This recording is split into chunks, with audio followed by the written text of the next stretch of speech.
अखिल भारत कृषक सभा 19तम ब्लॉक सम्मेलन लखना टोलगेट ठारे अनुष्ठित हो जाइछि।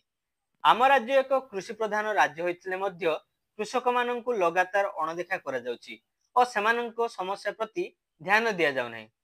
कृषकंकु ऋण जोगाई देबा क्षेत्र में जटिलता एवं बैंक माने ऋण देबाकू आग्रह प्रकाश करुनथिबा जोगु कृषक माने बाध्य होई अधिक सुधरे महाजन ठारू करज करुछंती। अपर पक्षरे सार बिहान औषधर घर अभाव जोगु चाषी बाध्य होई चढ़ा दर रे सार औषध किणुछंती। यूरिया सारर घर अभाव जनित कारण बस्ता पिछा 4 गुणा दर रे चाषी सार किणुछंती।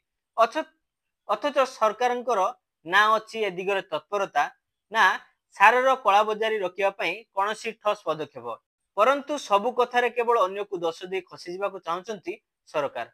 धानर सहायक मूल्य वृद्धि करी सरकार बाहास्फोट मारुछंती, किंतु प्रकृत रे केते जन चाषी एही सहायक मूल्य पाइबार सामर्थ्य होउछंती तार हिसाब नाही।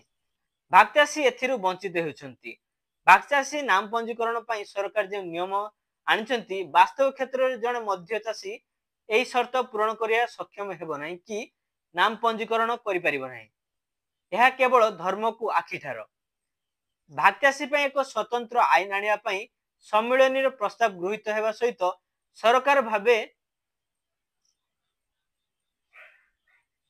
भागचाषी पई एक स्वतंत्र आईन आनिया पई सम्मेलन प्रस्ताव गृहीत हेबा सहित सरकारी भाबे सुलभ मूल्य रे सार बिहन औषध जोगाई देबाकू दाबी करा जायछि।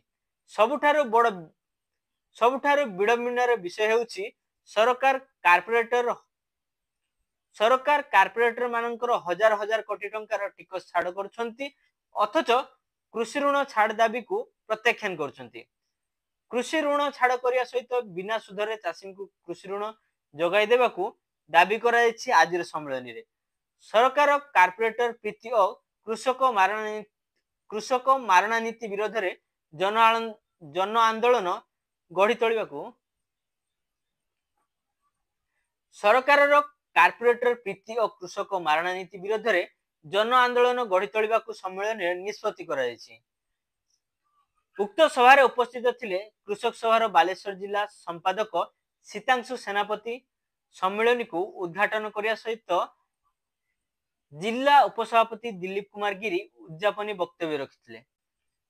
सम्मेलन रे सफलता कामना करी वक्तव्य रखिथिले ओडिशार माध्यमिक स्कूल शिक्षक संघ राज्य सभापति अक्षय कुमार मिश्र, खेत मजदूर यूनियन नेता दीप्तिमान आचार्य, गणतांत्रिक महिला समिति जिला संपादक नारी नेत्री ममी पंडा, श्रमिक नेता पल्टू दास, बसंत दास, नीरज बेहेरा, लक्ष्मीधर पलाई, धीरेन्द्र दे, धनंजय पलाई, गणेश जेना, चंदन शतपथी, ज्ञानेन्द्र जेना, सभापति भाव में रवींद्र कुमार बारिक और संपादक भाव में जीवन परिड़ा पुनर्बार निर्वाचित होता बेले उपसभापति गणेश भूया, सह संपादक राजीव पंडा, बसंत दास, गौरीशंकर महांती, धीरेन्द्र दे, संजय सामल, लक्ष्मीधर पलाई, कीर्तिकेश्वर पट्टनायक, उपेन्द्र परिड़ा, भागवत प्रधान, सनातन नंदी, चंदन शतपथी, ज्ञानेन्द्र जेना, अश्विनी प्रधान, सविता साहू, मार्कंड गिरी, अनंत मुखी, बंकिम विश्वाल, चंदन पात्र,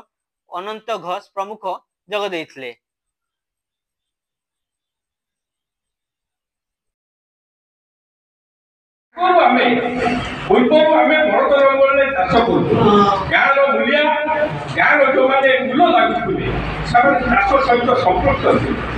आज किंतु देखा आधुनिक भाव में ट्रैक्टर आसुची, रुआ मेसीन आसुची, धान काटा मेसीन आसुची, से पिला सब बेकार हो गए।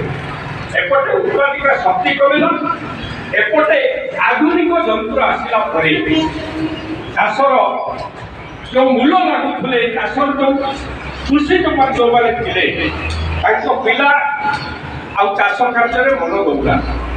एपटे जहाँ भी चाष फसल उत्पन्न होती से चाष